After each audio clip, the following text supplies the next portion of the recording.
a seat. Yeah, Nice. I got it in IKEA. I hope you like it. You know, it's an authentic Persian velour, Lovely. I guess.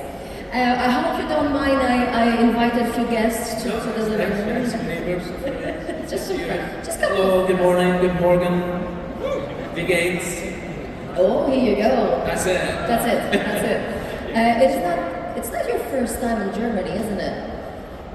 I have been to Berlin before for a long weekend, which was very nice, but this is my first time outside of that trip, yeah. Oh, here you go. Well, welcome. Thank you very much. I haven't had the chance to go to the Christmas market. I haven't yet. Well, it was raining last night when we got back, and the hotel was just so cozy, and we had a bar.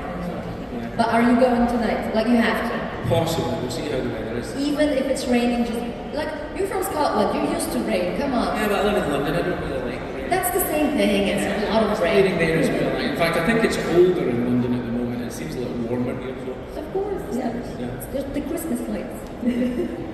Talking about Christmas, what is your favorite Christmas tradition? Because Christmas is very important for me, and we're coming close to Christmas. So, what is your favorite Christmas tradition? I mean, I think just having time. I remember my own Christmas from as a very small child back in the 60s and 70s. I've got two older sisters. There was no central heating in those days, so my mum would go down and light a fire, get the place cozy, and then we would go down and sit and open presents. And now, as a father myself, my children are kind of grown up. But I kind of used to just love watching them open their presents, how excited they were, throw the presents aside, and then open something else. They usually just get them paper in an empty box. They would be happy enough with that. Yeah. So I like wrapping up empty boxes for the children and seeing their disappointment. Fair enough. That's a good parenting technique. Thank you. I presume that your kids love you. Yeah, no, they're that age where I'm just embarrassing constantly. Oh, teenagers. Teenagers, yeah. Do you remember the first time you showed them your film or a TV show, or they saw you first time on a screen? I mean, like I say, they're completely uninterested in anything I do or say. I've never experienced anything, I don't know anything, I've never gone anywhere. Nothing like that. No, they're not Nothing. impressed. No. Yeah, all I am is embarrassing to them, you know. If I could just be quiet and definitely not try and speak in some Gen Alpha chat, you know. They really don't like that. So if you have kids and teenagers, I recommend if you want to annoy them, learn some Gen Alpha chat. That really seems to wind them up. No idea why. Well, just to make you feel a little bit better, it will pass. The teenage years will pass, and they will be embarrassed that they will. Really looking forward to this I period think passing. we were all there. We were all there when our parents were like, "Who are you to tell me?" You know.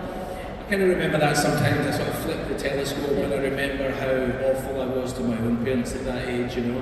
And in those days, of course, nobody had a phone or anything, so you would have to, I'm sure it was the same in Germany at the time, you had to have coins, you had to go out to a public phone box, call them up, keep putting money in the phone box, so you'd maybe call them once a month, or if you wanted something, you know, but that was about it. Whereas now they have phones that they're never out of, and they never bloody pick up when you call them, so... And you talk to them even less, no? Even less. Even less. Internet told me that you're working on something, and it might be wrong because internet is sometimes not right. Death in Benidorm? Yes, I just finished that at the weekend, actually. It's a kind of comedy pop show about an ex-policeman who's running a bar in Benidorm and kind of gets involved unenthusiastically when British people, I don't know if any of you have ever been to Benidorm, it's a bit like a convention without the creativity of the costumes. It can be pretty wild. So the Brits down there often get themselves into a lot of trouble, and I end up having to get involved and solve it. But it's a funny show. It was a really funny show. I was there for 10 weeks in the sunshine, Okay. so I can't complain. That's really nice. Yeah, it's And excellent. do you have an idea when it's going to be finished, or in which platform you will be? I think in the UK it's going to be on Channel 5. and I believe the plans for that will be June. Okay. So yeah, and it's not going to be called Death in Benidorm. I believe that was a marketing ploy to wind up the people who make a show called Death in Paradise, which worked a treat. They got really upset. There was loads of stuff on the internet about it and things, but no, it's not going to be called Death in Benidorm. Do you know what's going to be the title? No, they're still looking for it, although they do want Benidorm in the title. So any suggestions, feel free to call about later or send them to Channel 5. But Benidorm, I think it's a good title. I think it's catchy. Yeah, but I think the production team behind Death in Paradise have sort of got like a whole copyright vibe going on with it, and they're kind of like really... You cannot copyright death. True. Maybe, do you know what, one of those things that they go on for months about, no, we're definitely changing the title, and then as it gets closer, they'll have nothing better, so it probably will end up being called Death in Benidorm. Because it's just already there. It's already there, yeah. And question from me, because Death in Benidorm is a TV show, you have a career in theater, career in movies, so what is your favorite medium and which one you're the most scared of? Well, I suppose I do like theatre, but I guess not coming from a theatrical background and all of that, I feel more comfortable filming. And I've always said that from an actor's perspective, whether you're doing The Mummy or whether you're doing a low-budget independent movie or whether you're doing a Channel 5 TV cop show, it basically, for an actor, from an actor's point of view, it all comes down to hitting your mark and saying your lines. I think in the big budget movies, there's a lot more going on behind you. So, but the acting from an actor's perspective is the same in everything. And it always seems like there's never enough time. Again, regardless of budget, on The Mummy, on 4 Weddings and a Funeral, you always seem to be having your close-up at 10 to 7, when you wrap at 7 or whatever. So that's the same throughout the business. It's always like no Always matter the same. it doesn't matter the budget. It doesn't matter at all. Yeah. And talking about Mummy, can we sideline a bit and talking about Brendan Fraser's comeback? Like in Mummy, he was, like that was his peak, one of the peak of his career, and now he's back with a bang. Yes, Brendan's a funny one because he's been a star since before The Mummy, and like us all, you have ups and you have downs, and I think Brendan has had, as far as I can see, like 3 comebacks. Because he kind of went out of, as we all do, you go out of favour for a little while, and then I think Journey to the Centre of the Earth kind of was another resurrection for him, and then obviously The Whale recently, and the Oscar nomination was kind of the cherry on the cake and something much deserved. Very fine actor and wonderful human being. And do you still keep in contact with the cast from The Mummy, or? Yeah, through doing the conventions, I did a couple of conventions earlier this year, and quite a few of the Mummy cast were there, which was really nice. I haven't seen those guys for quite some time. Brendan, Kevin J. O'Connor turned up actually in Chicago, Oded, Patricia. I kept in touch with Arnold. So, like when I used to go to Los Angeles, I would always see Arnold, and we've kept in touch as friends. He's moved back to South Africa. He's filming in India at the moment. So yeah, we keep in touch. As you do. It's always wonderful how like a thing that you did in the past still connects you in some way, isn't it? Yeah, and doing that con, the first one I did, I was, as I say, I hadn't done them before, and I didn't realise that there was such an appetite for, such a love for that film. It was 27 years ago we made the first one, so to have people who weren't even born when it was first released, who share the experience from their parents or even from their grandparents, and who continue to revisit it when it's on in the holidays, it seems like it's a really kind of good comfort film for people to watch. And then, as I say, meeting up with the cast again 25 years later or so it's been really great, and feeling that love from the audience, from the fans, has been fantastic. Quite heartening and humbling in many ways that something I did so long ago, something I was part of, still means so much to so many people. It's great.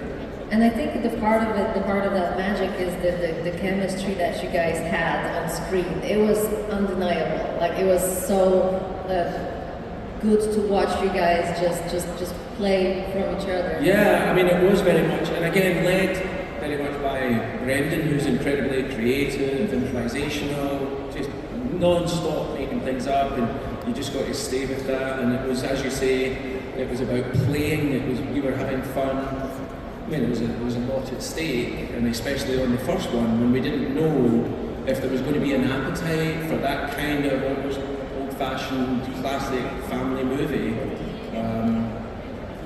But it was a lot of fun, and here we are still sharing and enjoying that experience with you guys.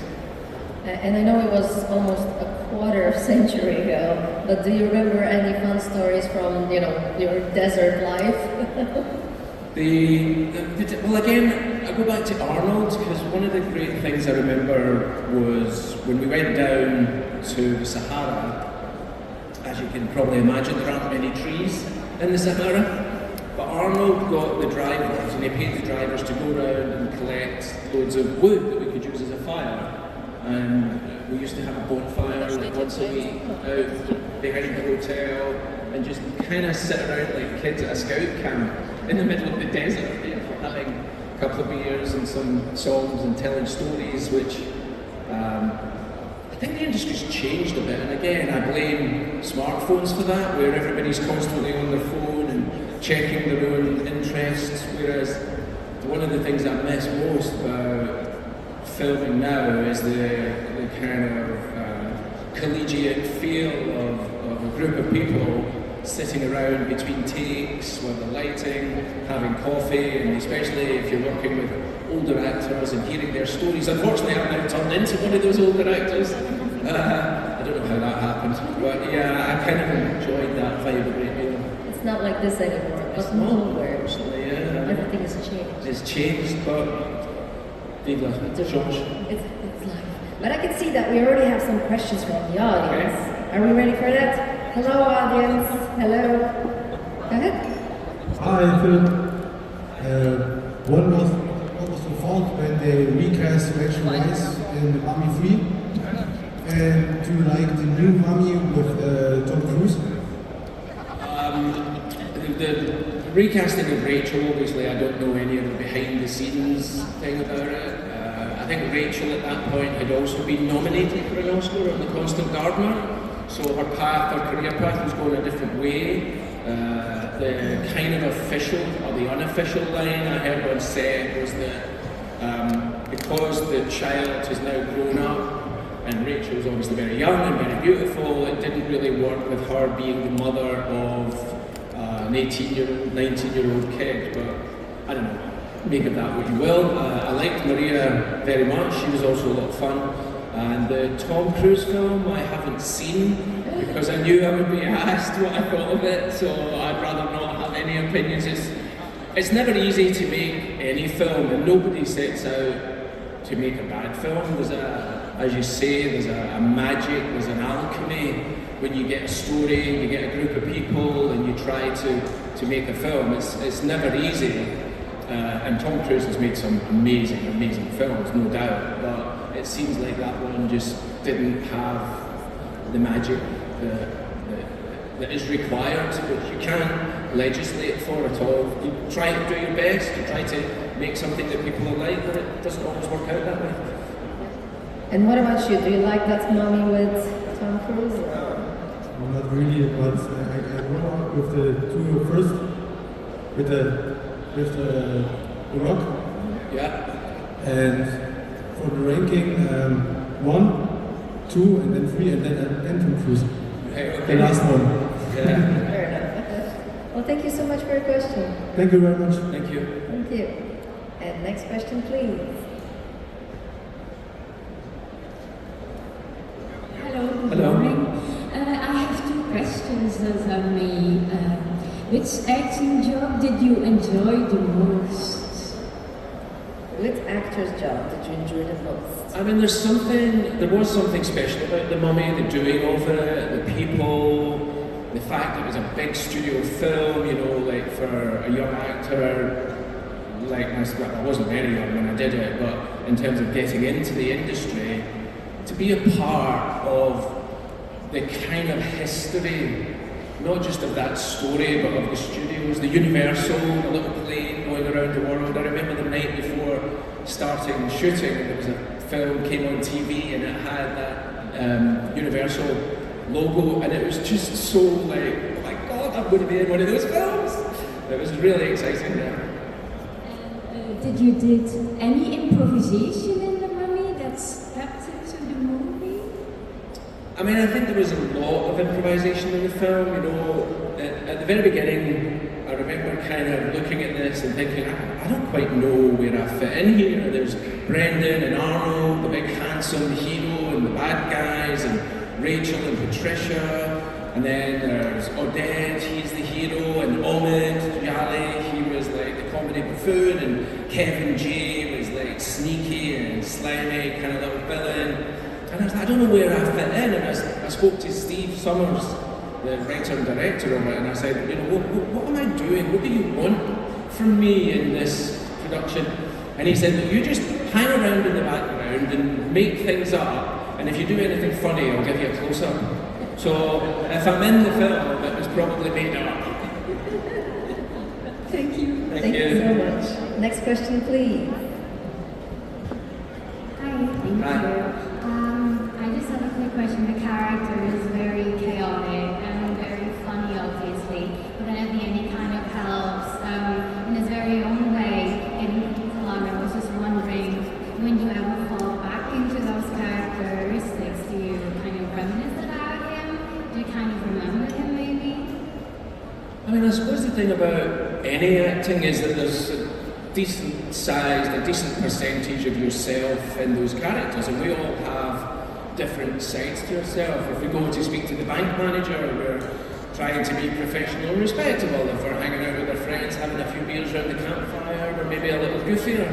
So there's certainly a large percentage of me in that kind of goofy, accident-prone, falling in the muck and coming up smelling of roses quality. If you were to ask my wife about that, I'm sure she'd agree that I'm always walking into things. You know, I'd like to think it's part of like my innate curiosity about architecture or what bird that is up in the tree that I can hear. And while I'm looking at the bird up in the tree, I walk into lampposts, I trip over curbs. I'm quite accident-prone in that sense. So I just try to be as much like me as I could while saying some funny lines and making stuff up when Brendan threw something at you. Thank Thank you you. so much. Next question, please. Hi, Hi. I'm Sue. Hi, Sue. I'm a big fan. I wanted to ask, what was your favorite scene from Mummy 1 or 2? Like, whether it was shooting or your favorite scene to watch? Oh, that's a tough question because there's so much that was, as I say, was enjoyable about it. I think there was one. There was one thing. I mean, there was so much. Honestly, there's so much. But just to pick something out, we were doing a scene when we were like in the kind of bowels of Hammond Aptra and running through corridors, and shooting bad guys, and you know we had all the fake guns and those days. You used to have like blank cartridges that would fire. It wasn't like now where you have these airsoft guns and safety concerns and everything. So we were doing this scene, myself, Brendan, Rachel, some of the guys from the first one, where we're running up and there was like bad stuff coming out and we all like fire our guns and it blows apart for a bit. And then we have a couple of lines of dialogue. And Stephen Summers came up to cut, he came up to us and said, I don't know, why was that so bad? That was terrible, what happened there? And we all took our like little sponges out of our ears that had protected our ears and we're like, what? Sorry, what did you say? And the reason we were all so bad is because nobody could hear anything. That's quite funny for me and for you, obviously. Nobody else laughed at it. Sometimes you just have to be there. Thank you so much. Thank you. I'm sorry, I have one more question. Go ahead. Because a couple of years ago, there was rumor that there was going to be a Mummy in Peru. I think that was after the Mummy 3. And I'm from Peru, so I want to know what did you think of that? Do you think that could have happened? Maybe a different direction? Yeah, I think at the end of the third one, I'm sort of getting into a car and I'm heading to the airport, going somewhere where there's no mummies. South America, Peru was mentioned. I think that was being set up as a potential sequel, but for whatever reasons that didn't quite come together. But I'd love to go to Peru. You should come, it's wonderful. I know, I would love to, yeah, thank you. Thank you. Thank you so much. I forgot to ask, are there mummies there? There are. Are there mummies? Oh no. Next question, please. Hi. I really loved your role in Spartacus and just wondered, was it very challenging playing such an evil character, or was it maybe secretly fun to be that? Yeah, it was a lot of fun. And I mean, I refer back to an earlier answer I gave about elements of yourself. And of course we are all multitudes, and unfortunately there's a lot like Batty-Attis in me also. In fact, my next door neighbour, who's kind of like a brother to me for all of us that grew up in the 60s and 70s, your next door neighbour's family, we called him Auntie Ellen, Uncle Frank, and Paul, their son, was like a brother to me. We're still in touch. He lives in Las Vegas now, and when I did Batty-Attis, he called me and he was like finally glad to see me playing a character that was a lot like the way we grew up. I know you can't imagine that, but I went deep to find that character. But I think any actor will always tell you that playing the villain is way more fun. You nailed it. Thank you very much. All right, thank you so much. And we have time for one last question from that little lady there. Hello. Hi. Hi. My name is Alyssa. Hi, Alyssa. Yeah, my question is, did you want to play this role from the beginning? Sorry, say that again? Did you want to play this role right from the beginning? No, at that time I was a pretentious, serious young actor, and I actually turned it down twice. I did, yeah.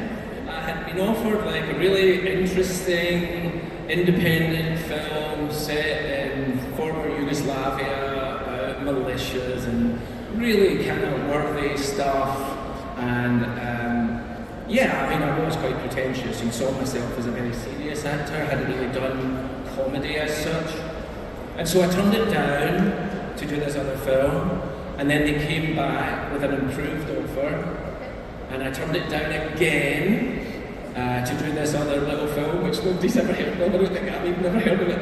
And then a couple of days later, my agent called me back again and she said, "John, you have to do this film," making an improved offer. And I thought, right, okay, I'll do this film. And in fact, it was probably the best thing that I've ever done, was listening to that. Not just for the financial remuneration, but also because it allowed me to leave that kind of youthful pretentiousness behind and embrace my natural goofiness, which obviously I'd always kept hidden, because I was trying to be cool and serious and all of that, you know. Imagine that. Thank you so much for your Thank question. you, that's a good question. It was great in that film. Thank you very much, thank you. And unfortunately, that's the whole time that we have for you on the stage. That was so quick. I know, I'm sorry. So quick. Nobody's even asked about Mummy 4. I'm trying not I honestly don't know anything about it. I really don't. Nothing that any of you probably haven't read or heard in rumours or... So why you are even teasing us?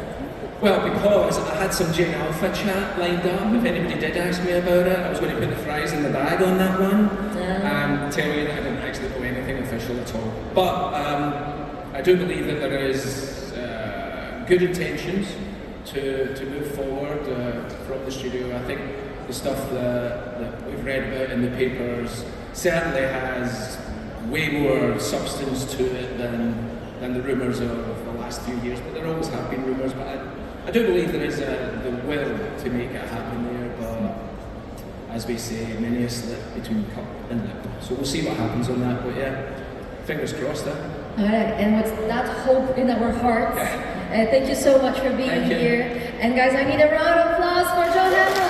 Thank you guys, thank you very much. Thank you. Thanks a lot. See you later.